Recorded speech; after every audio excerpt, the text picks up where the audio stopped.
Om Swastiastu. Assalamualaikum warahmatullahi wabarakatuh. Salam sejahtera untuk kita semua. Salam namo buddhaya. Salam harmoni.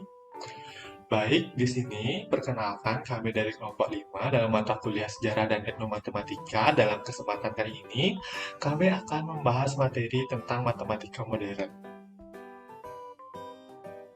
Sebelumnya, izinkan saya untuk memperkenalkan anggota kelompok saya. Yang pertama itu ada saya sendiri. Perkenalkan, saya Kadar Widiansyana dengan NIM akhir 077 dari kelas 5D Pendidikan Matematika.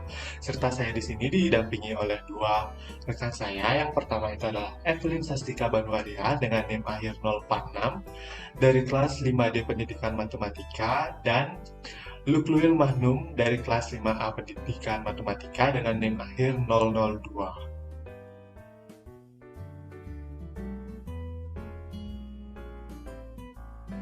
Seperti yang saya katakan tadi, pada kesempatan kali ini kami akan membahas tentang matematika modern. Tapi, apa saja yang akan kami bahas pada lingkup matematika modern? Nah, jadi untuk materi-materi yang akan kami bahas pada lingkup matematika modern itu ada 2 poin.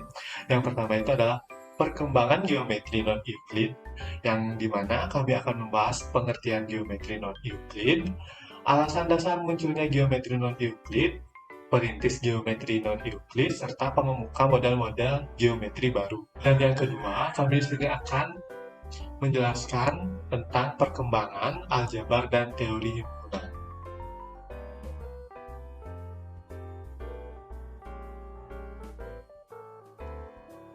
Sebelum kita membahas tentang geometri non-Euclid, ada baiknya kita mengetahui terlebih dahulu sejarah singkat tentang geometri. Nah, jadi, geometri sendiri berasal dari bahasa Yunani, yaitu geometrin, yang memiliki arti mengukur bumi. Nah, bapak dari geometri sendiri yaitu Euclid atau Euclides.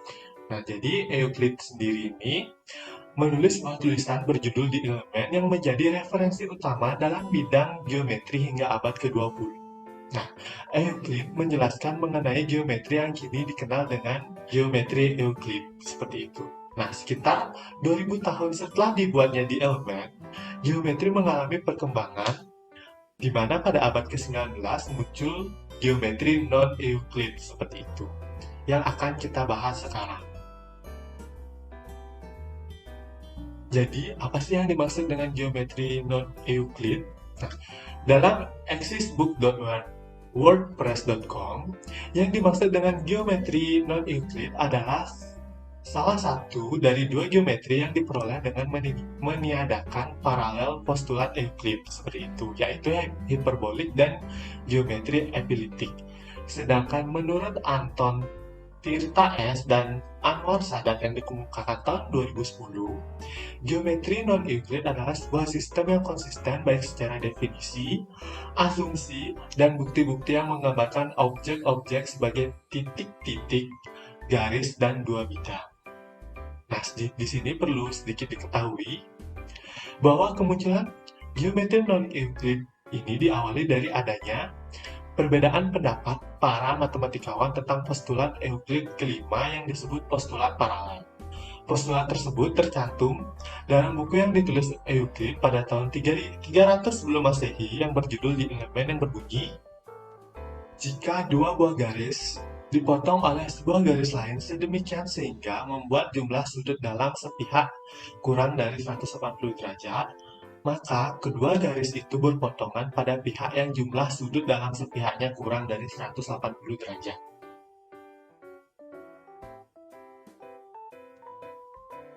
Selanjutnya adalah alasan dasar munculnya geometri non-Euclid. Geometri non-Euclid dimulai dengan adanya geometri Euclid yang dikemukakan oleh Euclides. Nah, seperti yang sudah saya sebutkan sedikit sebelumnya, Euclides sendiri adalah seorang filsuf dari Alexandria yang hidup kira-kira sekitar 300 tahun sebelum Masehi. Nah, Euclides sendiri ini menulis sejumlah 13 buku dengan mengumpulkan materi-materi dari beberapa sumber dan dari tokoh-tokoh sebelumnya. Jadi, bisa dikatakan Euclides dapat dipandang sebagai penyusun dan penulis buku yang sangat luar biasa. Ada beberapa karyanya, seperti contoh buku hasil karyanya itu yaitu The Elements atau Euclid's Elements yang dapat diterjemahkan dan menjadi unsur-unsur Euclid. Nah, dalam buku Euclides ini terdapat postulat kelima yang berbunyi melalui sebuah titik A di luar sebuah garis G yang diketahui dapat dibuat tepat sebuah garis yang melalui A dan sejajar dengan garis G. Dari pernyataan postulat kelima ini, ada beberapa matematikawan yang menganggap bahwa postulat kelima itu bukanlah sebuah postulat, melainkan teorema atau dalil, yang dengan demikian harus dapat dibuktikan dengan keempat postulat sebelumnya. Nah, ada beberapa tokoh yang berusaha membuktikan hal tersebut, antara lain contohnya seperti Proclus dari Alexandria, Girolamo Saccheri dari Italia, Carl Friedrich Gauss dari Jerman, Wolfgang Bolyai dari Hongaria, dan anaknya János Bolyai dari Hongaria juga, dan juga Nikolai Ivanovich Lobachevsky, seperti itu. Selanjutnya adalah perintis geometri non-Euclid. Yang pertama yaitu Johann C.F. Gauss pada tahun 1770 sampai 1885. Johann meneliti postulat kelima ketika masih berusia 15 tahun. Pada awalnya, Gauss mencoba membuktikan postulat kesejajaran dari 4 postulat lainnya. Pada tahun 1813, ia telah membuat sedikit kemajuan dan menulis, dalam teori paralel, kita bahkan tidak lebih dari Euclid. Ini adalah bagian dari matematika memalukan. Lalu, 25 tahun kemudian, ia bekerja meneliti hal ini. Gauss mencapai kesimpulan bahwa postulat kelima, Euclid tidak tergantung pada 4 postulat lainnya. Selanjutnya adalah Farkas pada tahun 1775 sampai 1856. Kita ketahui bahwa orang pertama yang mengerti tentang postulat sejajar Euclid adalah Gauss. Lalu pada tahun 1792, Farkas mulai mendalami masalah tersebut dan meyakini bahwa postulat kelima Euclid adalah independen dari 4 postulat lainnya. Namun, Farkas putus asa dengan postulat kesejajaran yang diketahuinya, mempunyai kejanggalan, namun Farkas tidak dapat membuktikannya, yang membuat Farkas menulis surat kepada anaknya, jangan berkutat dengan postulat kesejajaran karena akan mengurangi kenyamanan, kesehatan, dan ketanggaan seluruh kebahagiaan dalam hidup ini. Nah, selanjutnya yang ketiga adalah Jonas pada tahun 1802 sampai 1860. Nah, si Jonas ini adalah anak dari Farkas. Sebelumnya saya sudah menyebutkan bahwa Farkas menulis kepada anaknya yaitu Jonas ini, tapi Jonas ini tidak mengindahkan perkataan ayahnya, malah terus mendalami masalah yang dikatakan Farkas. Pada semasa remaja Jonas mampu mengungkapkan kejanggalan postulat kesejajaran Euclid dan merintis apa yang disebut dengan geometri non-Euclid yang berbeda dengan penemuan Lobachiev. Pada umur 21 tahun, Jonas mengembangkan geometri yang berbeda dengan postulat kelima, yaitu geometri hiperbolik, dan ternyata penemuan ini mampu mendasari teori-teori fisika modern yang muncul pada abad ke-20. Lalu, perintis geometri non-Euclid yang terakhir adalah Nicole L. Lobachevsky pada tahun 1792 sampai 1856. Nah, ia adalah orang pertama yang mempublikasikan mengenai geometri non-Euclid pada tahun 1826. Geometrinya disebut dengan imaginary dan kemudian dikenal dengan pangeometri. Nah, selanjutnya adalah pengemuka model-model geometri. Yang pertama adalah model Riemann. Yang kedua adalah model Beltrami. Yang ketiga adalah model Klein.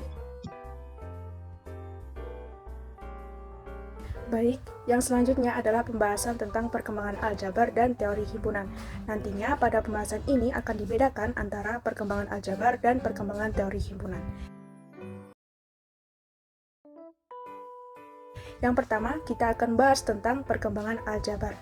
Pada perkembangan aljabar ini muncul beberapa ilmuwan matematika, di antaranya George P. Cook, Auguste de Morgan, kemudian juga ada George Boole, kemudian William Hamilton, dan juga Arthur Cayley. Nah, para ilmuwan ini akan berfokus untuk pengembangan atau penelitian tentang aljabar di abad ke-19. Perkembangan aljabar yang pertama dimulai dengan George P. Cook. George P. Cook ini adalah seorang ilmuwan yang bergerak di bidang aljabar abstrak. George P. Cook ini membuat atau menerbitkan sebuah karya yang berjudul Treatise of Algebra, di mana ini dibuat untuk menanggapi validitas bilangan negatif yang dilakukan oleh para kritikus. George P. Cook membagi aljabar menjadi dua jenis, yaitu aljabar aritmatik dan aljabar simbolik. Aljabar aritmatik ini berkaitan dengan huruf dan simbol, tentang kuantitas aritmatik sampai dengan operasi yang biasa digunakan. Sedangkan aljabar simbolik ini berkaitan dengan simbol yang tak terbatas atau tidak bergantung pada penafsiran tertentu. Nah, dari dua jenis aljabar ini, George P. Cook berhasil mengembangkan satu jenis aljabar, yaitu aljabar aritmatik, sampai beliau dijuluki sebagai Euclid dalam aljabar. Kemudian perkembangannya berlanjut pada representasi dan teori bilangan kompleks. Ini dimulai pada abad 16, di mana para ilmuwan matematika Italia menunjukkan bentuk kuadrat dari bilangan negatif untuk memenuhi seluruh persamaan kuadrat dan kubik mempunyai penyelesaian. Para ilmuwan ini menyatakan bahwa A ditambah akar negatif B adalah bilangan yang mustahil atau imajiner. Lalu pada tahun 1770, Euler menerbitkan sebuah karya berjudul Algebra yang berisi tentang bilangan kompleks, di mana bilangan kompleks ini bersifat mustahil atau tidak mungkin, atau biasa kita katakan dengan bilangan khayal atau imajiner. Carl Friedrich Gauss lebih dikenal sebagai pengguna pendekatan interpretasi geometrik karena interpretasinya lebih diterima oleh khalayak umum. Yang menjadikan interpretasi Gauss lebih diterima adalah ia menyatakan bilangan kompleks ke dalam suatu titik pada suatu bidang, yaitu dari bentuk A plus B dikali I menjadi bentuk titik, yaitu A, B. Puncak dari penelitian atau pengukuhan teori bilangan kompleks adalah ketika ditemukannya karya William Hamilton. Sejak awal, Hamilton masih merasa tidak jelas terkait interpretasi yang sudah dijelaskan oleh para ilmuwan matematika sebelumnya. Akhirnya, ia membuat sebuah karya pada tahun 1837. Pada karya tersebut, Hamilton menyampaikan bilangan imajiner tidak mempunyai makna yang sehingga tidak dapat didefinisikan atau diartikan secara tepat. Selanjutnya adalah terkait perkembangan teori himpunan.